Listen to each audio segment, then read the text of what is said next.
Halo teman-teman, selamat datang di konten perdana channel Nara Life Project.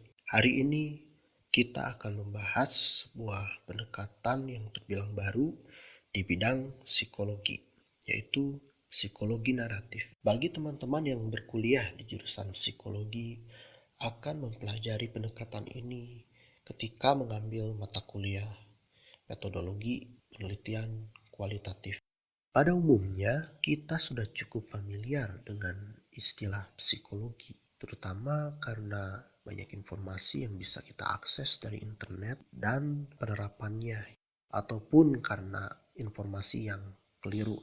Misalnya seperti mitos kalau mahasiswa psikologi bisa membaca pikiran atau dianggap bisa membaca tulisan tangan, meskipun ini teknik yang masih diperdebatkan validitasnya di dalam keilmuan psikologi.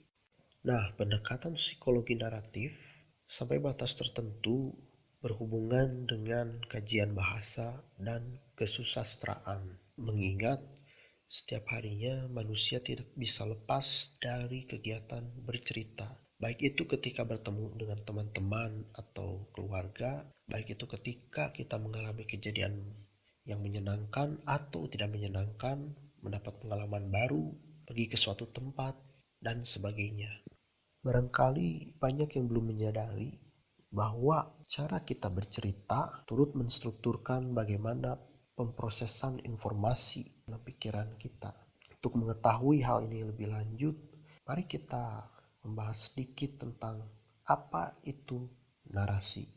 Hosman tahun 2005 menjelaskan bahwa naratif pada umumnya dipikirkan sebagai keterangan atas kejadian yang mana melibatkan koherensi temporal atau secara kausal. Dengan kata lain, kita berusaha menjelaskan suatu peristiwa yang kita alami sejelas mungkin dengan cara kita sendiri sebagai seseorang yang menyaksikan langsung kejadian tersebut. Kita menyusunnya dalam struktur awal, tengah, akhir. Kita menunjukkan siapa saja yang terlibat, apa yang terjadi, dan mengapa itu terjadi. Kalau tidak terstruktur dengan cara seperti itu, maka suatu cerita akan dinilai tidak nyambung maupun obscure. Dalam bercerita, kita berusaha mengolah informasinya supaya dapat tersampaikan sejelas-jelasnya mengenai apa yang kita alami, siapa yang terlibat, kapan kejadiannya, di mana kejadiannya, serta mengapa ini terjadi. Di sini terdapat tindak pemaknaan yang mengarahkan kita supaya kita memilah informasi mana saja yang penting untuk diceritakan. Singkatnya, kita berusaha memaknai suatu peristiwa. Kecenderungan kita untuk mencari hal-hal yang bermakna dalam sebuah peristiwa dan menceritakannya dijelaskan oleh Jeremy Seymour Brunner sebagai sebuah mode pemikiran. Di sini ada dua mode pemikiran yang perlu diperhatikan. Pertama, mode ilmiah logis, kedua, mode naratif.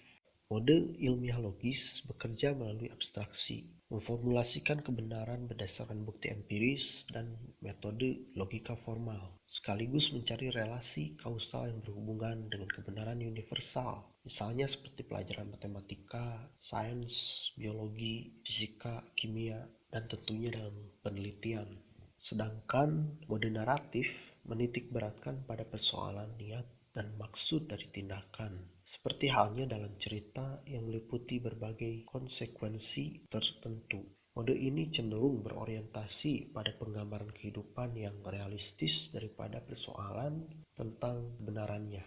Di sini saya menyadur bagian cerita dalam novel berjudul Naila karangan Jenar Maesa Ayu untuk mencontohkan masing-masing poin mengenai ciri utama pendekatan psikologi naratif. Di sini kita melihat Ibu Lina, seorang petugas rumah perawatan anak, menggambarkan bagaimana perjumpaan dan kesannya ketika bertemu dengan Naila. Ibu Lina mengenalkan siapa itu Naila, sekaligus dengan mengenalkan dirinya sebagai seorang pembina dan bagaimana perasaannya terhadap Naila sebagai sesuatu yang bersifat objektif karena didukung oleh perasaan teman-temannya juga. Keluarga Naila itu terkenal dan kaya. Kemudian kita bisa melihat kalau temporalitas atau kesementaraan biasanya ditunjukkan oleh keterangan tempat dan waktu. Misalnya dalam cerita ini sudah seminggu Naila berada di rumah perawatan anak dan bagaimana Naila dalam waktu senggangnya. Poin terakhir, makna. Dalam contoh, prasangka Ibu Lina kepada Naila akan benar-benar berbeda maknanya apabila kesombongan Naila tidak dipandang karena dia terkenal dan memiliki keluarga yang kaya. Misalnya karena Naila anak yang berprestasi dan membangga-banggakan prestasinya, di mana hal tersebut membuat minder teman-temannya dan Ibu Lina kemudian melabelinya sebagai sombong. Kurang lebih demikian yang bisa saya sampaikan untuk video pada kesempatan kali ini. Segala kekurangan dalam pembahasan ini mudah-mudahan bisa dilanjutkan dalam video-video mendatang. Pastinya tidak hanya presentasi teori, tapi saya akan mencoba mengenalkan psikologi naratif dan berbagai hal yang saya pelajari sebagai kegiatan berbasis self-help dan aplikasi praktis lainnya agar lebih relevan dengan kehidupan sehari-hari. So stay tuned and write your story.